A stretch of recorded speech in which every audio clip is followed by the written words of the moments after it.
જાણીતા કામદાર અગ્રણી સ્વર્ગવાસી ભાલચંદ્ર ત્રિવેદી ચોક સ્થિત તકતી તૂટતા પાલિકા ખાતે તેના સમારકામની માંગણી ભારતીય સામ્યવાદી પક્ષ દ્વારા કરવામાં આવી હતી। જાણીતા કામદાર અગ્રણી સ્વર્ગીય ભાલચંદ્ર ત્રિવેદીના નામ બરાનપુરા અને ન્યૂ લહેરીપુરા 3 રસ્તા ચોકને આપવામાં આવ્યું હતું। સાથે જ ત્યાં તેમના નામની તકતી પણ લગાવવામાં આવી હતી।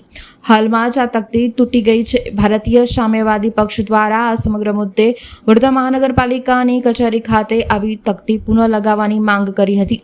કોર્પોરેશનને 2011માં આ જગ્યા તકતી માટે આપી હતી, પણ સ્થળની જાળવણી પાલિકા દ્વારા કરાઈ હતી। આ સ્થળે ઊંચાઈએ સ્વર્ગવાસી ભાલચંદ્ર ત્રિવેદીની તકતી લગાવાઈ, આસપાસ ફેન્સિંગ પણ કરવામાં આવ્યું હતું। સામ્યવાદી પક્ષ અગ્રણી અશોક કહાર તથા સામ્યવાદી પક્ષના પ્રતિનિધિઓ દ્વારા રજૂઆત કરવામાં આવી હતી। સાથે જ આ મામલે જો કોઈ વિઘ્ન સંતોષી દ્વારા આ કૃતિ કરેલ હોય તો તે મામલે તપાસ થવી જોઈએ તેવી માંગ કરવામાં આવી હતી। આજે ભારતીય સામ્યવાદી પક્ષ અને આઈટુકના આગેવાન સ્વ ભાલચંદ્ર ત્રિવેદીની જે કોર્પોરેશને સ્થાપેલી તકતી અને એનું પેડલ સ્ટેન્ડ એ ગઈ 3જી તારીખના સવારે કોઈ કારણોસર તૂટી ગયું હતું। હવે તૂટી ગયું છે ખરું, પરંતુ એમાં કોઈનો બદ ઇરાદો હોય એવું ભાર આવી રહ્યો છે, એટલે એની પોલીસ તપાસ થવી જોઈએ।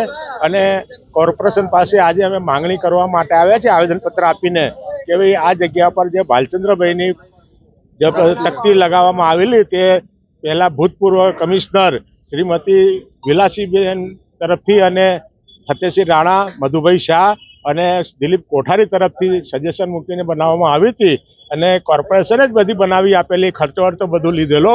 અમે તો એની સાર સંભાળ રાખતા હતા અને શ્રદ્ધાંજલિ આપતા હતા, પરંતુ આ તકતી તોડી નાખ્યા પછી હવે 4 દિવસ થઈ ગયા, ત્યાં સુધી કોઈ તરફથી અમને એવું લાગ્યું નથી કે ભાઈ આ કામ થઈ રહ્યું છે। એટલે અમે આજે મંગળવારે કમિશનરશ્રીને આવેદનપત્ર આપી અને અમે રજૂઆત કરવા માટે આવેલા છે કે ભાઈ આ તકતી ફરીથી લગાવી દેવા જોઈએ, કારણ કે ભાલચંદ્રભાઈ બહુ નામાંકિત વ્યક્તિ હતા અને એમને બહુ કામો કરેલા છે। તકતી બરાનપુરા લહેરીપુરાની રોડ ઉપર ભાલચંદ્ર ત્રિવેદી ચોક બનાવેલું છે, ત્યાં આવેલી છે તકતી। આ જાણ કરી એટલે આમ એમને મીડિયા થ્રુ બધું ખબર પડી ગઈ છે કે ભાઈ આ બધું તૂટી ગયું છે। એમના વોર્ડ નંબર 14ના જે હતા એમને બી બધી ખબર પડી ગઈ છે, મીડિયાએ વધારે આપ્યું છે હમણાં, અને કોઈને હવે લેખિત નથી આપ્યું, પણ હમણાં બધા લેખિત આપીશું પછી।